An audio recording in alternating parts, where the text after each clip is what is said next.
आउज़ बिल्लाहि मिनश शैतानिर रजीम बिस्मिल्लाहिर्रहमानिर्रहीम। अल्लाह के नाम से शुरू करता हूँ जो बड़ा मेहरबान और नहायत रहम करने वाला है। हमारे सब्जेक्ट का नाम एजुकेशनल स्टैटिस्टिक्स है और हम इस वक्त यूनिट नंबर 6 को पढ़ने जा रहे हैं जिसका नाम है इन्फ्रेंशियल स्टैटिस्टिक्स। और ये बी एड का कोर्स है और हमारा कोर्स कोड नंबर है 8614 और हमारी यूनिवर्सिटी का नाम अल्लामा इकबाल ओपन यूनिवर्सिटी है। और मैं आपके साथ मोहम्मद सलाह खान मुखातिब हूँ। तो आइए स्टूडेंट शुरू करते हैं। सबसे पहले हमारे पास इंट्रोडक्शन।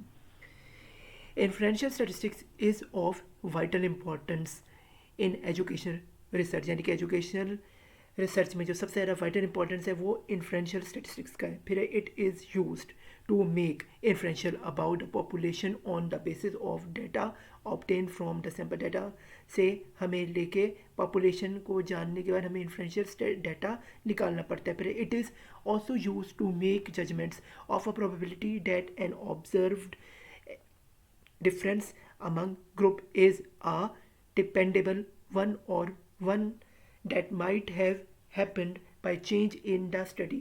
ये कुछ भी तब्दीली आ जाए तो पूरी की पूरी स्टडी जो है वो उसकी जजमेंट चेंज हो जाती है। आगे क्या इन दिस यूनिट, हम इस यूनिट में क्या पढ़ेंगे? You will be study introduction area logic and importance of inferential studies. हम इन्फ्रेंशियल स्टैटिस्टिक्स के लॉजिक के बारे में और उसकी इंपॉर्टेंस की अहमियत के बारे में समझेंगे। आगे क्या hypothesis hypothesis statistics, logic and process of hypothesis tests and errors in the hypothesis are also discussed। hypothesis tests के बारे में भी हम समझेंगे और hypothesis test और उसके errors के बारे में भी हम डिस्कस करेंगे। आगे in the last of the unit T test, its types and general assumptions regarding the use of T test are discussed। T test में भी हम आखिर में बात करेंगे। तो आइए स्टूडेंट्स इसके ऑब्जेक्टिव्स को देखते हैं। ये क्या है? Number 1 explain the term inferential statistics. Number 2 पे क्या है? Explain the area of inferential statistics. Number 3 पे क्या है? Explain the logic of inferential statistics. Number 4 पे क्या है? Explain the importance of inferential statistics in education research, यानी कि एजुकेशन रिसर्च में इन्फ्रेंशियल स्टैटिस्टिक्स की अहमियत क्या है हम समझेंगे। फिर नंबर 5 पे क्या? Tell what happened, what hypothesis test is. Hypothesis test है क्या? फिर नंबर 6 पे क्या है? Explain the logic of hypothesis test. फिर क्या? Number 7 explain the uncertainty and errors in hypothesis test. Uncertainty हम देखेंगे और एरर देखेंगे हाइपोथेसिस टेस्ट के अंदर। फिर हम देखेंगे नंबर 8 पे explain T test and its types. हम टी टेस्ट और उसके टाइप्स को देखेंगे। तो आइए स्टूडेंट्स इंट्रोडक्शन देखते हैं टू इन्फ्रेंशियल स्टैटिस्टिक्स। तो ये है क्या?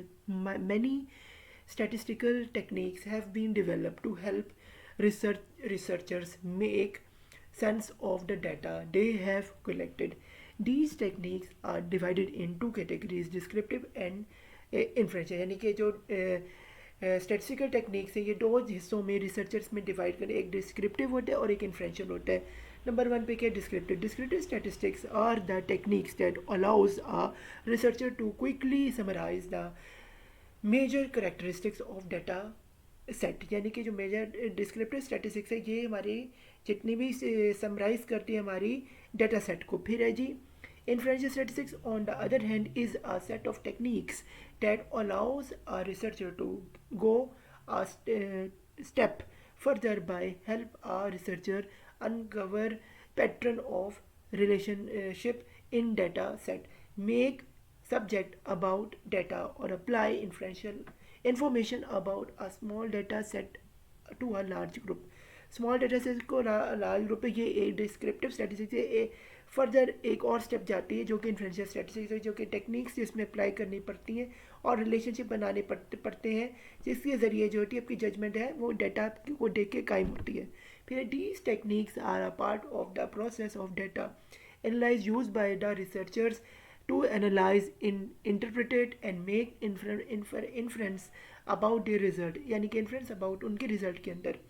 In simple words, we can say that the inferential statistics have helps researchers to make generalize about a population based on the data obtained from the sample, यानी कि generalized data हम obtain करते हैं from the sample data के ज़रिए। फिर है since the sample is a small subset of a large population, so its inference made on the basis on the data obtained from the sample can be free from error, यानी कि इसमें जो है free from error जो है आपका sample जो है वो कलेक्ट हो जाता है डाटा के ज़रिए। लेकिन फिर भी सैंपल में है उसमें फिर भी कुछ एरर है कि सैंपल जो है वो तमाम पॉपुलेशन लार्ज पॉपुलेशन को तो होती नहीं है, तो कुछ ना कुछ पॉपुलेशन में फिर ना कोई एरर्स कुछ ना कुछ मुश्तमिल हो जाते हैं, यानी कि फ्री कभी भी नहीं हो सकते एरर से। फिर this is we can not say with 100% confidence that the characteristics of the sample actually reflect the characteristics of the large population, यानी कि सैंपल जो है वो 100% सॉफिस्टिकेटेड नहीं है, करेक्टर लार्ज पॉपुलेशन के करेक्टरिस्टिक को जो रिफ्लेक्ट कर रहे हैं, हम सॉफिस्टिकेटेड नहीं कह सकते। Hence only qualified inference can be made with a degree of certain which is often expressed in terms of probability 90 या 95% probability that a sample reflect the population, यानी कि हम 90 या 95% जो है पॉपुलेशन को प्रपोर्शन हम इसके लिए लेते हैं, कभी भी 100% नहीं कहेंगे कि हमारी कलेक्टर से 90 या 95% के दरमियान हम रहते हैं।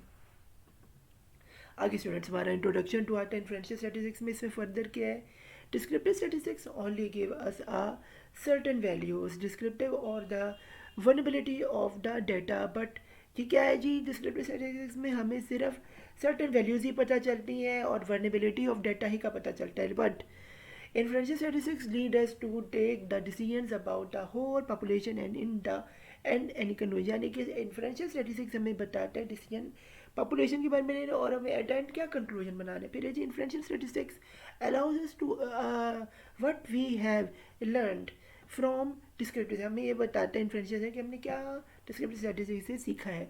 Inferential statistics enables us to infer from the data obtained the sample what the population might think, population क्या सोचती है आपके बारे में। आगे जी एरियाज ऑफ इन्फ्रेंशियल स्टैटिस्टिक्स, ये क्या inferential statistics has two broad areas, इसके दो हिस्से हैं। नंबर वन क्या है, एस्टिमेटेड पैरामीटर, नंबर ये क्या है, डिसमेयर takes a statistics from the sample data that is sample mean and says something about the population parameter that the population mean, यानी कि ये जो सैम्पल एस्टिमेटेड पैरामीटर इसकी दो चीज़ें खसूसियत होती हैं, एक क्या है जी सैम्पल मीन के बारे में बताया, दूसरा पॉपुलेशन के मीन यानी कि पॉपुलेशन के जो है पैरामीटर से उसको के बारे में एक्सप्लेन करते हैं। आगे क्या है, नंबर सेकंड इसका क्या पहलू है, हाइपोथेसिस टेस्ट, ये क्या this is where a researcher can use sample test to answer the research question, यानी कि ये वो सैम्पल टेस्ट में एक रिसर्चर है उसे उसके क्वेश्चन का आंसर मिलता है। ये inferential statistics deals with the two और मोर two variables then variables, if in an analysis there are two variables it is called bivariate analysis, and if the variable are more than two is called multivariate analysis, यानी कि students अगर आप दो चीज़ों के variable को test कर रहे हैं तो ये आप बाई वेरिएट है, लेकिन आप दो से ज़्यादा को कर रहे हैं, थ्री के कर रहे हैं तो ये कह रहा है मल्टी वेरिएट एनालिसिस। इसमें क्या है, number of different types of inferential statistics are in use, ये इन्फ्रेंशियल स्टैटिस्टिक्स डिफरेंट किस्म का यूज़ होता है, all of which depend of the type of variables, nominal ordinal interval and ratio. इसमें इसकी चार किस्में हैं जिसमें आप नॉमिनल कहते हैं, ऑर्डिनल कहते हैं, इंटरवल कहते हैं, एंड रेशियो कहते हैं। फिर आगे हमारे पास है ऑल दो the type of statistics analysis is different from these variables yet the main theme is the same, we try to determine how one variable compare to the other। हालांकि ये बहुत मुश्किल है वेरिएबल्स को एक दूसरे से कंपेयर करना, लेकिन फिर भी हम कोशिश करते हैं कंपेयर करने की एक दूसरे को। फिर it should be noted that the inferential statistics allow always talk in terms of probabilities, यानी कि जो टॉक करती हैं ये प्रोबेबिलिटीज़ में बातें होती हैं। This can be made highly reliable by designing right experimental condition के हिसाब से the inferentials are always as estimate with a confidence information, एक confidence information के हिसाब से। in some cases these there is simple a rejection of hypothesis, यानी कि इसमें simply क्या होता है, rejection होता है hypothesis का। present several models are available in inferential statistics that help in the process of data analysis, यानी कि डाटा प्रोसेस के एनालिसिस के हिसाब से स्टैटिस्टिकल इन्फ्रेंस का जो है मॉडल जो है वो तैयार किया जाता है सेवरल तरीक़ों से। फिर researcher should be carefully while choosing any model, बहुत मुश्किल से रिसर्चर जो है वो एक मॉडल को चुनता है, because choosing a wrong model में गिव रॉन्ग कंक्लूजन। अगर आपने गलती से भी एक रिसर्चर ने गलत मॉडल को चुन लिया तो आपकी जितना भी डाटा है, जितनी भी मेहनत सारी ज़ाया हो जाती है। तो आगे स्टूडेंट्स चलते हैं हम। लॉजिक ऑफ इन्फ्लुएंशियल स्टैटिस्टिक्स ये है जी, suppose a researcher want to know the difference between the male and female study with respect to interest in learning English as a foreign language। यानी कि एक रिसर्चर है, वो मेल और female में देखना चाह रहे हैं कि इंग्लिश को वो स्टडी फॉरेन लैंग्वेज को आसानी से करता है कि नहीं करता। तो इसके लिए क्या होगा, he hypothesizes that the female students are more interested in learning English as foreign language than the male student. यानी कि औरत जो है, लड़कियां जो हैं, उनको जो इंग्लिश इंटरेस्ट जो है ज़्यादा इंग्लिश लैंग्वेज से है या फॉरेन लैंग्वेज से। फिर है जी, to test the hypothesis he randomly select 60 male students from the 1000 male students of English language course and 60 students from the 1000 female students of English course। इसके लिए वो क्या करेगा, 60 लड़कों को और 60 लड़कियों को जो है वो जो है चुनेगा कोर्स की अब sample size as a sample. All these students are given an attribute scale to complete. ये एट्रीब्यूट स्केल जो है कंप्लीट करेगा। फिर है जी, now the researcher has 2 data set. यानी कि रिसर्चर है वो 2 डाटा सेट को है बारे में जो है वो तैयार करेगा। Attribute score of male group and attribute score of female. एक मेल ग्रुप होगा, एक female group. The design of the study is as shown. Design जो है एज शोन हो रहा है। नंबर 1 ये कि आप सामने देख रहे हैं लॉजिक ऑफ इन्फ्लुएंशियल। इसी को देखिए, पॉपुलेशन ऑफ मेल जो लेफ्ट साइड पे आप देख रहे हैं ये है जी, the population of male English language student चाहिए कि एन 1000 है, इसमें से सैम्पल साइज उसने 60 का लिया। और पॉपुलेशन ऑफ राइट साइड पे आप देख रहे हैं फीमेल की पॉपुलेशन ऑफ फीमेल है इंग्लिश लैंग्वेज की स्टूडेंट एन, यानी कि टोटल नंबर 1000 है सैम्पल। और सैम्पल या second sample n is equal to 60 लिया। तो क्या, select the 2 samples on 2 different population. यानी पॉपुलेशन से ये तो सैम्पल 1 सैम्पल 2 लिए गए हैं। तो क्या, the researcher want to know whether the male population is different from the female population. यानी कि वो रिसर्चर देख रहे हैं कि मेल जो है वो पॉपुलेशन फीमेल से डिफरेंट है कि नहीं। That is with the mean score of male group on attribute scale is different from the mean score of the female group. The researcher does not know the mean of the 2 population. The researcher mean नहीं जानता, he only has the mean score of 2 samples on which he has rely on the providing information about the, जिससे उसे information मिलती है वही mean score से जो है वो देखेगा। आगे क्या है, logic of the inferential statistics में now it is come to mind that it is responsible to assume that each sample will give with the fairly accurate picture of the whole population. It certainly impossible because each sample was selected randomly from the population. On the other hand, the student in each sample are only a small proportion of these responsible population, यानी कि small proportion 60 लिए। It is only rare that the sample is absolutely identical to the population from the which it is drawn on the given character। यानी बहुत मुश्किल होता है कि identical हो, वरना अलग ही रिजल्ट आते हैं। The data the researcher obtained from the 2 samples depend on the individual students select to be in the sample. If another 2 samples were selected randomly, their makeup would different from previous selecting the sample. फिर these mean on the attitude scale would be different and the researcher would seen up with the different data set. How can the researcher be secure that the n particular selection sample is a true response respective of the population? Indeed he cannot, यानी कि वो नहीं मिलता है। आगे क्या है, he needs some help to be secure that the sample is responsibility of the population and the result of obtained from the sample data be generalized to the whole population। यानी generalize है और population की फिर inferential statistics with the help of the researcher and allow him to make judgment about the data and make generalization about the population based on the data obtained from the sample। कि population generalize कैसे हमने data collect किया था population का। फिर है importance of differential statistics in researcher. ये क्या differential statistics is the vital importance in the researcher in general and in educational research in particularly, यानी कि educational research कैसे और आम research के लिए से particularly बड़ा important है differential statistics की बड़ी अहमियत है. It it allows us to use what we have learned from descriptive statistics and allow us to go beyond immediate data. Inferential statistics inference on the basis of sample data what the population might think, यानी कि population क्या सोचती है. It help us to make judgment about the population that an observation is depend or on the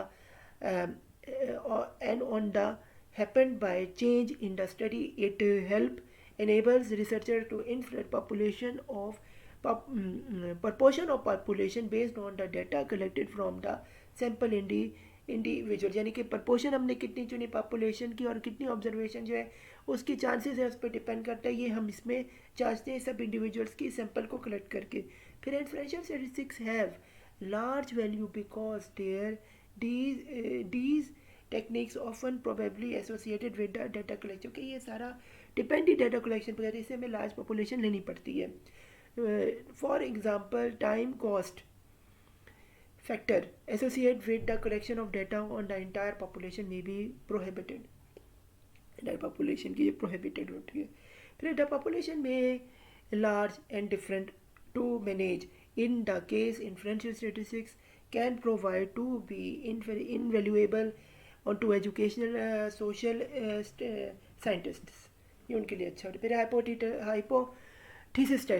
hypothesis testing ये students क्या होती है बड़ा अहम तरीन टॉपिक है, बड़ा इंपॉर्टेंट है आपके पेपर के लिहाज से, इसको ज़रा गौर से तवज्जो दीजिएगा. ये क्या it is useful possibly for it is useful impossible for a researcher to observe each individual in a population. बहुत मुश्किल होता है कि पॉपुलेशन में एक ही इंडिविजुअल को तवज्जो देना. फिर है therefore he select some individual from the population as a sample and collected data from the sample. Collect करना डाटा सैम्पल से हर इंडिविजुअल का.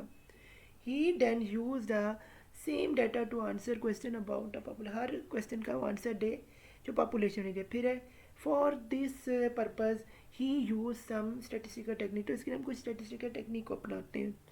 Hypothesis testing is the statistical method that use same data to evaluate a hypothesis about a population parameters. Jerefriend and Villen in 2002. Hypothesis test is usually used in context of a research study.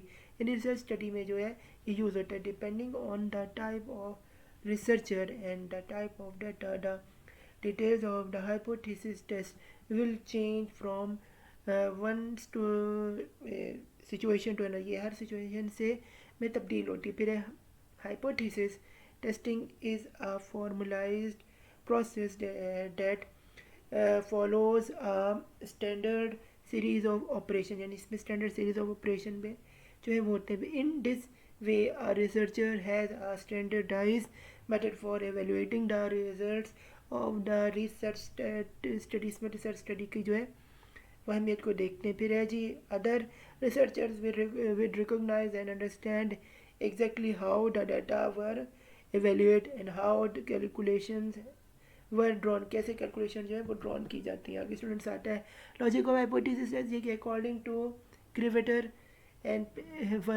वेलनेरा 2002 the logic underlining the hypothesis test is as follows. वो के number 1 पे first researcher states a hypothesis about a population. Usually the hypothesis concern the value of the population mean.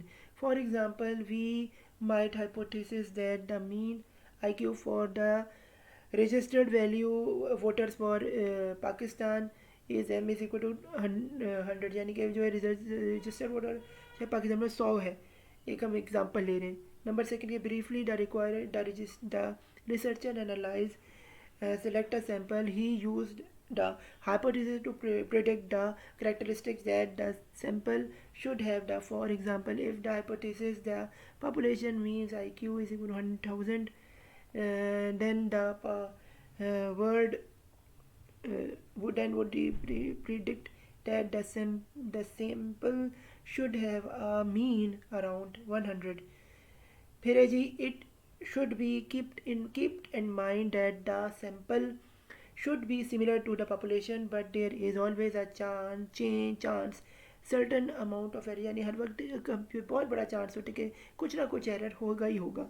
Number 3 में क्या है, next, the researcher obtain a random sample from the population. फिर है, for example, he might select a random sample of n is equal to 200 regarding the voters to compute the means IQ of the sample, यानी means IQ sample का जो है वो इसमें होता है. फिर finally he compared the obtained sample or data with the prediction that was made from the hypothesis. If the sample means he consists with the prediction, he will conclude that the hypothesis is reliable. But if there is big difference between the data and the prediction, he will decide that the hypothesis is wrong. अगर वो prediction गलत साबित हो जाता है तो और difference उसमें बहुत ज़्यादा आ जाता है तो हम कहेंगे हाइपोथेसिस रॉन्ग है, और अगर सही आ जाता है हम कहेंगे जो हमने हाइपोथेसिस किया था वो सही है. आगे फर्दर आ रहे हैं हमारे पास 4 स्टेप्स स्टूडेंट्स आ रहे हैं. 4 steps process for hypothesis test. कौन से 4 तरीके अपनाए जाते हैं हाइपोथेसिस के टेस्ट करने को. नंबर 1 क्या है, the process of hypothesis testing goes through 4 steps, जो कि मंडे जैल है वो है. नंबर 1 स्टैटिस्टिक्स, ये क्या है, स्टेटिंग द हाइपोथेसिस, स्टेट करना हाइपोथेसिस. नंबर ये क्या है, the process of hypothesis testing begins by the starting a hypothesis about the unknown population. ये कि usually a researcher states two opposite hypothesis, यानी 2 opposite hypothesis लिखने पड़ते हैं. एक से एग्री करना होता है, डिसएग्री करना, जो हम पढ़े आगे. Any both hypotheses are stated in terms of the population parameters. इसमें क्या, the first and the most important of the 2 hypotheses are called null hypothesis. पहला होता है null hypothesis. The null hypothesis stated that the treatment has no effect, यानी treatment का कोई effect नहीं होगा. In general, null hypothesis stated that there is no change, no effect, no difference, nothing happen. The null hypothesis is depending by the sample H naught, and H stand for the hypothesis, and O denoted that the zero effect, यानी कि hypothesis का zero effect होगा. इसमें हमने ये पूरे का पूरा इसका होता है. The null hypothesis H naught stated that in the general population there is no change, no difference, or no relation in the experiment study. Null hypothesis predict that the individual variable treatment will have no effect on the depending variable for the, यानी कि जो आप जिससे आप compare करें उन दोनों में कोई खसूसियत जो है पाई नहीं जाती. तो ये इसमें H naught में होता है. Second hypothesis is simply the opposite of the null hypothesis. उल्टा होता है H naught जो होता है का, and it is called as scientific or alternative hypothesis. Scientific या alternative hypothesis, यानी it denotes by H1. ये denotes होता है H1 से. This hypothesis stated that the treatment has an effect on the dependent variable. इसका जो है depend करते हैं वेरिएबल पे, यानी कि जो आप जिनके दरमियान पैरामीटर्स के अंदर आप टेस्ट कर रहे हैं. The alternative hypothesis H1 stated that there is a change, difference, or relation between general population. In this experiment, H1 predicts that the independent variable treatment will have an effect on the dependent variable, यानी कि जो आपके जिन treatments के दरमियान आप effect check करें उनका आपस में कोई ना कोई राब्ता या कोई ना कोई रिलेशन कायम है. सेकेंड पे हम देखते हैं ये स्टेप होता है setting certain criteria for the decision. Criteria setting के लिए ये क्या है, in common practice researcher uses the data from the sample to evaluate the authority of a null hypothesis. The data will either support or negate the null hypothesis, या support करते हैं negate करते हैं null hypothesis. फिर है to formulate the decision process. Researcher will use null hypothesis to to predict exactly what happen of sample should be obtained if the treatment have no effect. क्या treatment का कोई असर नहीं होता, in particular a researcher will examine all possible sample means that would be obtained if the null hypothesis is true. अगर null hypothesis आपका true, फिर आगे क्या है जी, number 3 collection data and compute sample statistics. ये क्या है, the next step in hypothesis testing is to obtain the sample data, यानी कि obtain करें sample data को. इसमें क्या, then raw data and summarize with appropriate statistic such as mean, standard, deviate, etc. Then it is possible for the researcher to compare the sample mean with the null hypothesis. sample को करें mean के null hypothesis के हिसाब से. फिर students हमारे पास number 4 point में आता है मेक अ डिसीजन. ये क्या, in the final step the researcher decides in the light of analysis of data whether to accept or reject the null hypothesis. accept करें null hypothesis को या reject करें, ये हम अपने देखते हैं. if analysis of data supports the null hypothesis he accept in the अगर null hypothesis को support करते हैं तो हम उसे accept करें, वरना हम कहते हैं कि एक्सेप्टेड करते हैं. और जो अगर हाइपोथेसिस जो है ऑल्टरनेटिव आ जाए यानी कि ए नॉट आए तो हम उसे कहेंगे रिजेक्टेड, यानी कि ऑल्टरनेटिव जो है वो एक्सेप्ट होता है और नल हाइपोथेसिस को हम रिजेक्ट करते हैं. फिर हमारे पास स्टूडेंट्स आते हैं uncertainty and error in hypothesis test. ये क्या, hypothesis test is inferential process होता है जो हाइपोथेसिस टेस्ट होता है. इसमें it means that in uses limited information obtained from the sample to reach general conclusions about the population की conclusion को देखते हुए ये बयान बनता है. as a sample is a small subset of population it provides only limited or a incomplete information about a whole population. और whole population के दरमियान ये होता है. फिर है ये बयान, इसको हम सेट को करते हैं. Yet hypothesis test uses information obtain from the sample.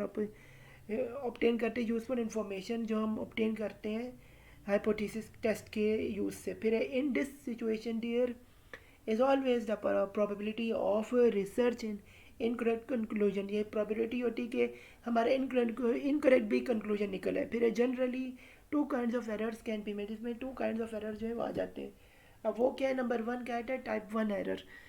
As type 1 error occurs when a researcher reject a null hypothesis that is called true. यानी कि कभी कभी ऐसा होता है जो हमारा सही रिजल्ट होता है वो भी कभी गलत साबित हो जाता है और हकीकत में जो है वो सही होता है.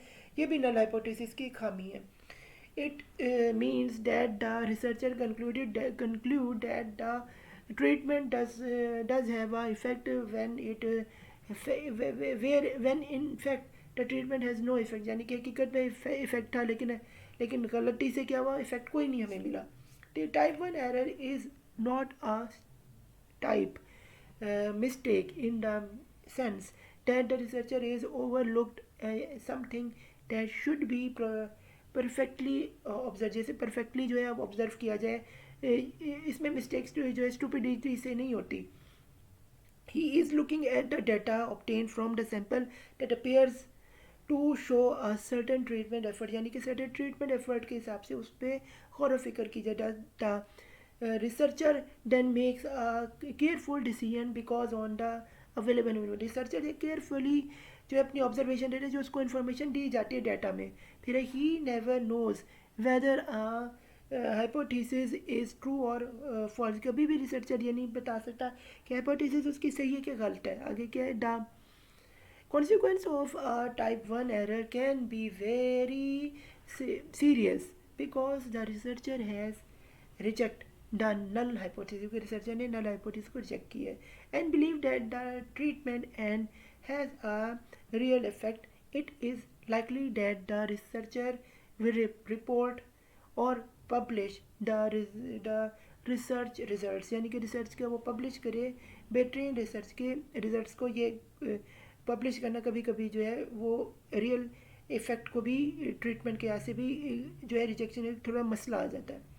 Other researchers may try to build theories or develop their experience based on false. कुछ रिसर्चर जो है फॉल्स रिजल्ट्स पे जो है वो अपना जो है रिजल्ट जो है वो कायम करते हैं. आइए स्टूडेंट्स सेकंड एरर को देखते हैं. इसका हम कहते हैं टाइप 2 एरर. ये क्या है? Type 2 error occurs when a researcher falls to reject the null hypothesis that is really fail, यानी कि हकीकत में जो है वो फेल होता है लेकिन हम उसे सही करार देते हैं. It means that the treatment effect really exist but the hypothesis test has fail to detected. असल में वो जो है रिलेशन कायम नहीं, लेकिन वो रिलेशन जो है कायम हमें लगता है और हम इसको गलत डिडक्ट कर लेते हैं. This type of error occurs when the effect of treatment is relatively small. ये तब होता है जब हमारा सैम्पल साइज जो है छोटा होता है. This is the treatment doesn't influence the sample but the magnitude of the effect is very small. क्योंकि हमारा सैम्पल ही छोटा है तो हमारी मैग्नीट्यूड स्मॉल होगी और इसी वजह से ट्रीटमेंट जो है वो गलत रिजल्ट देगा सैम्पल की वजह से. फिर है the consequence of the type 2 error are not very serious. इतनी सीरियस नहीं होता type 2 error. In case of type 2 error the researcher data not show the result that the researcher has hope to obtain, कि जो उसे obtain करना था. The researcher can accept this outcome and conclude that the treatment either has no effect or has a small effect that is not worthy pursuing, or the researcher can represent the experiment with some improvement and try to demonstrate that the treatment does work. Treatment ने work करना है. It is important to determine a single expect probability value for type 2 error. type 2 का error देना. आगे students हमारे पास आ रहा है summarising. We can say that the hypothesis always learn to one or two decision. यानी कि ये समराइज हमें करता है कि हमने हाइपोथेसिस से क्या सीखना है, एक पहला डिसीजन लेके या दो सेकेंड डिसीजन को लेके. ऑलवेज नंबर 1 क्या है? The sample data provides sufficient events to reject the null hypothesis and the researcher concluded that the treatment has no effect. Treatment का इफेक्ट है यानी ये हमने देखना है. फिर the sample data does not provides enough evidence to reject the null hypothesis. The researcher fails to reject the null hypothesis and conclude that the treatment does not appear to have an effect. Treatment का कोई effect जो है appear नहीं होगा. In either case there is a change that the data are mislead and discussed in wrong.